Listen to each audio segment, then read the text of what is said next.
And 20 minutes after the second plane crash, when nearly all the jet fuel had been burned up, the buildings just seemed to explode, throwing steel girders weighing hundreds of tons for hundreds of feet, burying them into buildings on the other side of the street. Virtually all of the fuel from the planes had been consumed in the first 20 minutes. Where did all this explosive force come from? But most of all, the engineers were disturbed by the apparent collapse of the enormously strong central core of the towers. An indestructible rectangle of 47 box beam columns made with 4-inch thick steel at the base, tied together with a tight net of more steel girders and trusses, making up the backbone of the World Trade Center. Even if the floors had pancaked around it, after the floors collapsed, we should have seen the central core standing tall, rising out of the smoke. And we do see parts of the core, for a moment, standing in the smoke, before they simply evaporate, inexplicably. Buildings have pancaked in the past, but they looked like this, not like this. Why do we see no floors pancaked on top of each other? And so people began to look more closely at the video of the collapse, and they began to see more evidence that something else was going on, that the buildings had been taken down not by exploding planes, but by explosive charges planted in the building. In a professional demolition, you see what are called squibs, where the explosives occasionally vent their explosive force out the side of the building. And sure enough, when you look, you can see squibs going off all over. There was tremendous explosion in the sub-basements that was even recorded on seismographs run by Columbia University about 8 or 9 seconds before the building started to fall.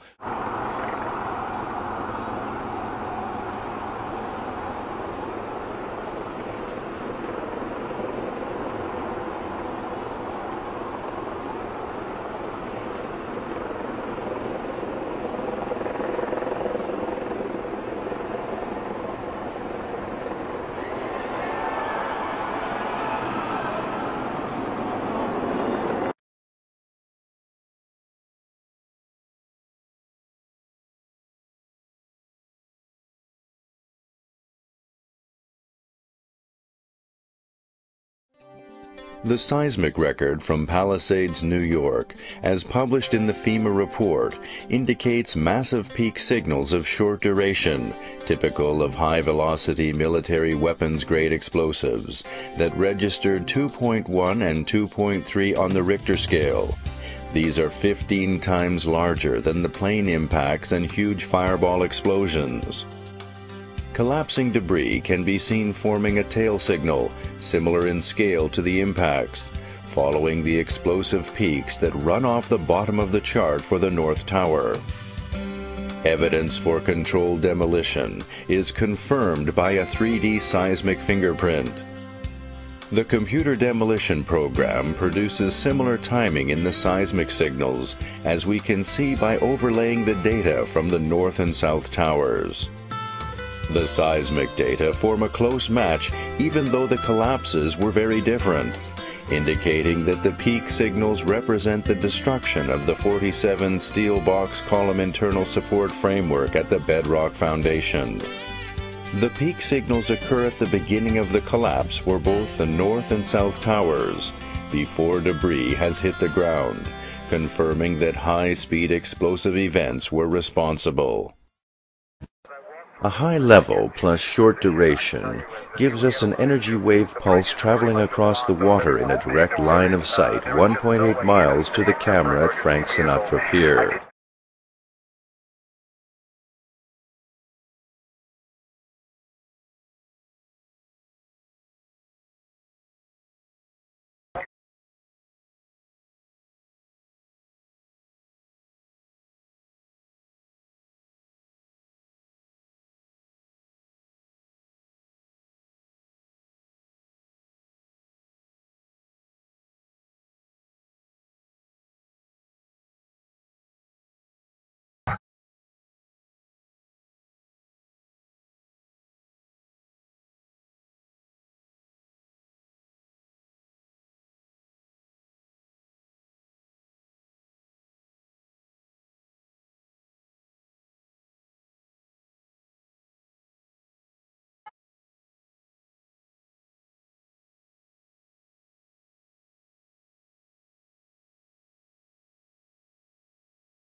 The original digital sound recording contains very significant peak events of short duration, typical of drum beats and high-speed, high-power explosives.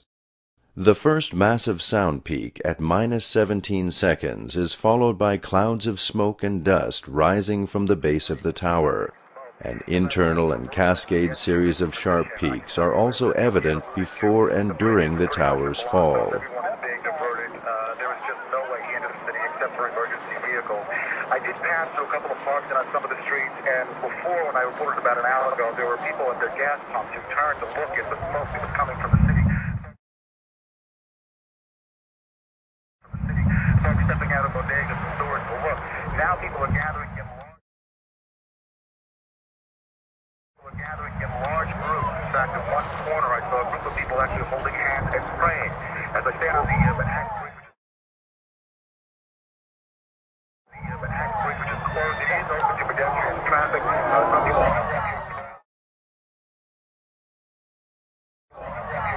but there's just no way for them to, as I look out, something else that I can't